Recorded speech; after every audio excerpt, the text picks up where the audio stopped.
supérette sans client car uniquement dédiée à la livraison, c'est tout le concept des dark stores. L'un d'entre eux, Getir, a ouvert à Grenoble, mais l'idée ne fait pas l'unanimité.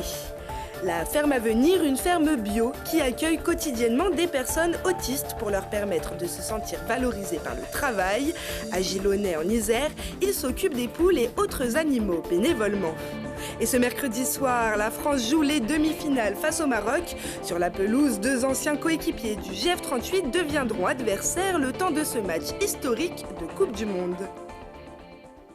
Bonsoir à tous, ravi de vous retrouver pour ce JT du mercredi 14 décembre. Bienvenue à tous. Et le Dark Store Getir a ouvert près de Grand Place en avril 2022. Une supérette dédiée uniquement à la livraison de plus de 1800 références de produits. Mais le concept ne fait pas l'unanimité et surfe sur un flou juridique. Voici les explications dans ce reportage d'Arthur Glory. Hop, on scanne un endroit et ensuite on est parti. Dans ce local Getir aux allures de supérette, aucun client. Depuis avril 2022, la marque turque a ouvert son dark store près de Grand Place. Ce véritable supermarché propose de livrer plus de 1800 références de produits directement chez vous, le tout en moins de 10 minutes. Nous, on est comme une supérette de quartier, puisqu'on a une zone de chalandise qui, grosso modo, équivaut à un quartier, mais connecté. C'est-à-dire que le client est chez lui, et donc on est une supérette connectée, avec ses propres livreurs. Habillés en violet, ces employés sont facilement reconnaissables. À Grenoble, tous sont en CDI. Au volant de leur scooter et vélo électrique, Getir couvre une zone qui permet à ses clients d'être livrés le plus rapidement possible.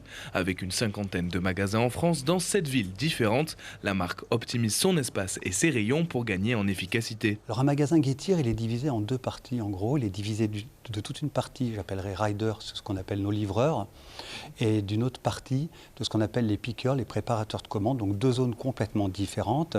Une partie sera toujours à l'extérieur de l'épicerie et sera prête à livrer nos clients en moins de 10 minutes. Et la deuxième partie sera plus dans le store pour préparer les commandes. Là, sur une commande comme celle-là, normalement, ça met 20-30 secondes à peu près. Sinon, on essaie de faire en dessous d'une minute 30. Toutes les commandes, après, ça dépend si elles sont plus grosses, forcément, ça met plus de temps. Myriam est étudiante, elle utilise l'application chaque semaine pour faire ses courses. Oui, bonjour, livreur Getir, je suis en bas de chez vous. Chaque fois que je commande, c'est en général assez rapide. Il y a une large gamme de produits sur la plateforme. J'ai jamais eu de problème à chaque fois que j'ai commandé. Tout s'est toujours bien passé. Jamais de quick dans ma commande. Les livreurs sont toujours aimables. Pourtant, ce modèle de supérette n'est pas vu d'un très bon œil. Véritable flou juridique, ces magasins fantômes ont la fonctionnalité d'un entrepôt, mais l'organisation d'un local commercial. Les villes sont démunies, une situation que la municipalité de Grenoble ne veut pas voir se reproduire chez elle. On a besoin de commerce qui s'ouvre, de commerce où il y a de la vie, de commerce où il y a du lien de proximité, où il y a du conseil. Et en fait, quand vous avez un commerce où en fait il n'y a pas d'activité, que les rideaux sont fermés, c'est simplement une cadence pour produire, l'intérêt pour un centre-ville, alors qu'il faut qu'il se dynamise, et n'est pas là. Donc effectivement, ce n'est pas quelque chose que l'on porte et on fera tout effectivement, encore une fois, dans un cadre réglementaire et juridique qui est là pour permettre d'éviter ce type d'installation. Pour l'instant, aucun cadre juridique ne régule ce phénomène. Sans requalification juridique des locaux en entrepôt, aucune infraction n'est commise selon le règlement des plans locaux d'urbanisme. Et Getir a frappé un grand coup en rachetant son concurrent allemand Gorillas, un rachat qui permet de valoriser le nouvel ensemble à 10 milliards de dollars. Ce mardi soir, la CCI de Grenoble célébrait les entreprises iséroises avec la nuit de l'économie. Plus d'1 millier de personnes se sont réunies à Alpexpo pour remettre les trophées de l'économie du magazine Présence. Avec une croissance de 25% en 2021 et un rôle majeur pour l'économie locale, ST Microélectronique a été sacré leader de l'année. Le trophée croissance a lui été remis à HRS. Raymond Life remporte le trophée export. Setup, spécialiste du transport léger, le trophée entreprise et société.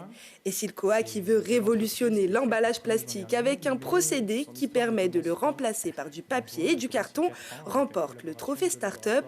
Télé Grenoble vous propose de vivre ou revivre cette soirée samedi à 21h et dimanche à 14h30. La thérapie par les animaux. À Gilonnet, la ferme à venir est aussi un foyer d'adultes handicapés mentaux avec des ateliers pour leur permettre de se sentir valorisés par le travail. Un projet né en 2019 que Jade Lanier vous propose de découvrir. C'est un refrain presque quotidien qui rythme les journées de Léo. Atteint d'autisme, il vient 4 jours par semaine dans cette ferme pour s'occuper des animaux. Et aujourd'hui, l'heure est au nourrissage et au nettoyage des cages à lapins. Il y a le numéro des cages à faire tel jour, telle date. Et le numéro des abreuvoirs à nettoyer. J'ai mis du foin dans toutes les cages quand j'en avais pas fait, et après j'ai remis du grain. C'est agréable, les animaux c'est calme, gentil et tout, et apaisant. Et puis ça me détend, ça déstresse et tout quoi. Antonin, lui, vient dans ses ateliers d'élevage depuis presque 3 ans. Sa mission ce jour-là, nourrir 380 poules pondeuses et ramasser quelques œufs. Quand on arrive le matin, on a des quantités précises d'aliments à donner. Donc par exemple, pour ce poulailler, il faut qu'on donne un seau et demi. Donc on pèse l'aliment qu'on prépare dans un seau. Après, on leur partage dans les mangeoires. Et puis après, on nettoie les abreuvoirs. Et puis en fin de matinée, vers 11h, on revient pour ramasser les œufs. 9 personnes bénéficient de cet accompagnement par le travail, des activités qui sont une véritable thérapie pour ces adultes atteints d'autisme plus ou moins élevé. C'est important pour les personnes autistes que l'on encadre, avoir une satisfaction d'apporter du soin aux animaux et puis avoir une valorisation dans le travail effectué au sein de leur journée et puis de voir aussi leurs compétences ou voir les personnes aussi qui prennent un peu plus d'autonomie chaque jour pour certaines tâches. Depuis 2020, Ferme Avenir du Bercail accueille et met à disposition gratuitement ces animaux pour l'association Le Bercail Paysan, un échange avantageux pour les 2 parties selon cet agriculteur. Les personnes accueillies ne travaillent pas, ils n'ont pas d'objectif, c'est-à-dire que moi je ne les oblige pas. Toutes les tâches qu'ils réalisent, s'ils ne le font pas pour diverses raisons, par exemple s'il fait très froid ou qu'il pleut, moi je fais en sorte de pouvoir moi-même le faire. Pour moi c'est du plus.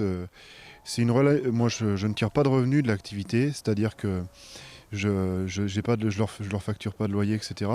En revanche, j'estime que j'ai 1 heure par jour de gagner via leur activité. Et eux, ils ont un support pédagogique intéressant. En France, il y aurait environ 700 000 personnes atteintes d'un trouble du spectre autistique, dont 100 000 ayant moins de 20 ans. Et ce projet pourrait peut-être aider ces personnes à trouver du travail. Le taux de chômage des personnes handicapées en France est 2 fois supérieur à la moyenne nationale. Et ce mercredi soir à 20h sera l'heure du coup d'envoi pour la demi-finale de la Coupe du Monde de football. Les fumigènes et feux d'artifice sont d'ailleurs interdits en Isère pour prévenir d'éventuels troubles à l'ordre public. Des perturbations sont à prévoir sur les réseaux de bus et de trams à Grenoble. Le match opposera la France au Maroc, mais aussi 2 anciens joueurs du GF38. Amis supporters, savez-vous de qui il s'agit? Arthur Glory et Thomas Rigoni sont venus vous le demander. Et oui Lina, ce soir à 20h, 2 anciens du GF38 seront sur la pelouse. Il s'agit de Olivier Giroud et Walid Regragui. Le premier a fait ses classes à Grenoble, c'est même ici même qu'il a marqué son premier but entre 2005 et 2007. Et Walid Regragui, le sélectionneur du Maroc, a été ici entre 2007 et 2009. Mais bon, apparemment pas tous les Grenoblois sont au courant. On est allé un peu tester leur culture générale en faisant un petit quiz. Allez, suivez-moi.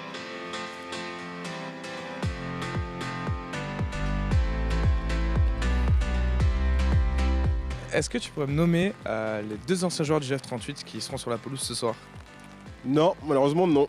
On a droit à Olivier Giroud, puis après j'ai pas le deuxième. Peut-être Giroud et... non, je sais pas l'autre. Alors là, je sais pas du tout. Pas du tout? Non, non, non. Meilleur buteur des Bleus? Meilleur buteur des Bleus ce soir, Giroud. Giroud, GF38? Mais ouais, mais c'est vrai, mais pour moi c'était Froge et tout, mais ok, GF38 et le deuxième, il est dans la sélection du Maroc. Non, franchement j'ai pu. Eh ben c'est le sélectionneur, c'est Walid Regragui. Walid Regragui, 2007-2009. D'accord, ok. C'est vrai qu'il y avait un petit piège, c'est vrai. Ok, ça marche pas, non, alors il faudrait que je révise mes classiques du coup.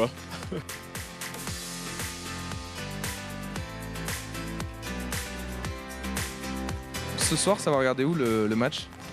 Eh ben on n'a pas encore décidé en fait. Donc soit à la maison, soit dehors, on sait pas, la pluie, on va peut-être rester à la maison. Où est-ce que ça va regarder le match ce soir? Alors ce soir pour ma part, je pense que je vais plutôt l'écouter parce que je travaille. Mais on soutient la France, toute l'équipe du Palais de Grenoble soutient la France. Tu penses qu'on va gagner ce soir? Oui. Combien? 3-1. 3-0. Allez, 3-0.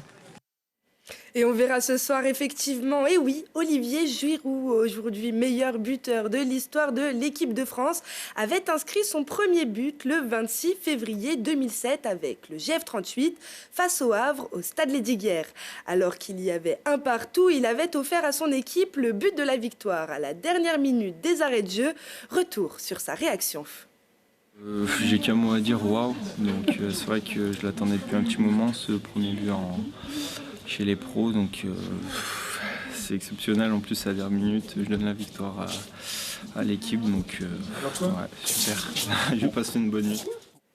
Et on espère qu'il pourra dire waouh à nouveau ce mercredi soir après la demi-finale.